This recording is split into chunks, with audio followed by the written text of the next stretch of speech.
उधर रोता रह गया पाकिस्तान, इधर भारत में कदम रखते ही अमेरिका ने पाकिस्तान को कुचल दिया। हिल गई पूरी दुनिया। देश छोड़कर भाग रहे थे पाकिस्तानी, सबके सब मारे गए। तुर्की ने कहा भारत की तरफ आंख उठाकर नहीं देखना, ईरान ने भी साथ दिया। संयुक्त राष्ट्र में अचानक इस महिला के पहुंचने से गुस्साए भारत ने लगाई फटकार, भारत को बदनाम करने की थी साजिश। उधर देश तीनों राज्यों में हुए चुनाव के नतीजों को देखने में व्यस्त था और इधर मोदी ने बाजी पलट कर रख दी।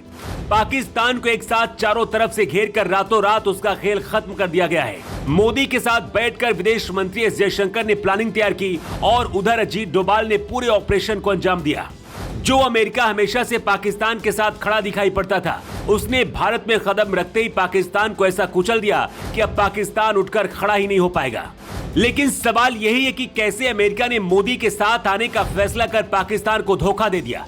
असल में दिल्ली में G20 देशों की बैठक चल रही है।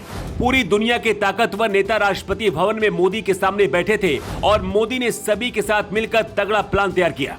इसी बैठक में रूस के विदेश मंत्री भी थे। अमेरिका के विदेश मंत्री एंटनी ब्लिंकन भी मोदी को सुन रहे थे। भले ही मौजूदा समय में रूस और अमेरिका के बीच तनाव बढ़ा हो, लेकिन मोदी ने दोनों को साथ बैठाकर ऐसा प्लान तैयार किया कि पाकिस्तान का खेल करीब करीब खत्म कर दिया। इसलिए तो कहा जाता है कि मोदी का कोई तोड़ है ही नहीं।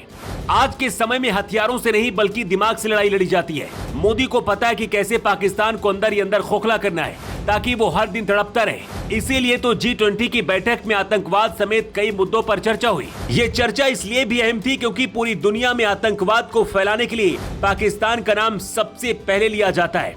अब क्योंकि मौजूदा समय में पाकिस्तान खुद ही आर्थिक तंगी और भूखमरी से मर रहा है, ऐसे में उसे कर्ज की सख्त जरूरत है। लेकिन उसकी अकड़ इतनी है कि अब तक उसने भारत से मदद नहीं मांगी है।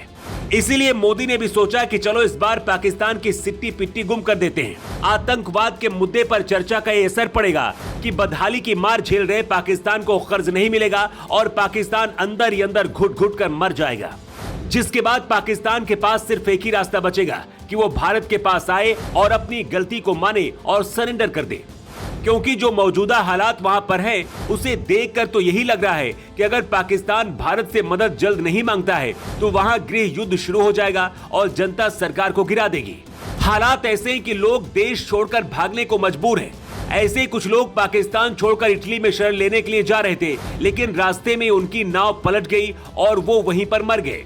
नाव पलटने वाले इस हादसे में 28 लोगों की जान गई थी।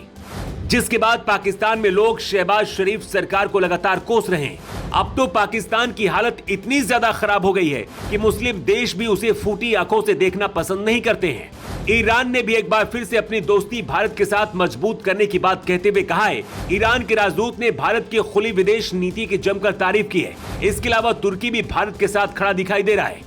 ऐसा इसलिए क्योंकि जब पाकिस्तान दूसरे देशों से कर्ज मांगने में जुटा हुआ था, तब भारत के जवान भूकंप से प्रभावित तुर्की में पहुंचे थे और वहां पर लोगों की मदद की थी। इसके बाद तुर्की ने हाथ जोड़कर भारत को नमस्कार किया था और कहा था कि तुर्की और भारत की दोस्ती अटूट है। मतलब साफ है कि पाकिस्तान को चारों तरफ से घेर लिया गया है। लेकिन इसी बीच संयुक्त राष्ट्र से एक ऐसी तस्वीर सामने आई जिसे देखकर हर भारतीय का गुस्सा 7वें आसमान पर पहुंच गया। गौर से देखिए इस तस्वीर को। भारतीय पोशाक में दिखने वाली ये महिला असल में भारतीय नहीं है, बल्कि भारत को बदनाम करने के लिए यूएन में पहुंची थी। ये महिला कोई और नहीं बल्कि दुष्कर्म के आरोपी नित्यानंद की शिष्या है, जिसका नाम विजय प्रिया है। दरअसल नित्यानंद ने दक्षिण अमेरिकी देश इक्वाडोर और त्रिनिदाद के पास एक टापू खरीदा था। उसने इस टापू को नया देश घोषित कर नाम दिया था कैलासा। विजय प्रिया संयुक्त राष्ट्र में इस कथित देश की स्थायी राजदूत है। मीडिया रिपोर्ट के मुताबिक इस सम्मेलन में विजय प्रिया ने भारत के खिलाफ जमकर जहर उगला। विजय प्रिया ने दावा किया कि भारत उसके सर्वोच्च गुरु नित्यानंद को उत्पीड़ित कर रहा है। लेकिन जैसे ही इसकी जानकारी भारत को मिली, उसने नाराजगी जताई और साफ कह दिया है कि भारत को बदनाम करने वालों को बख्शा नहीं जाएगा। Bureau report.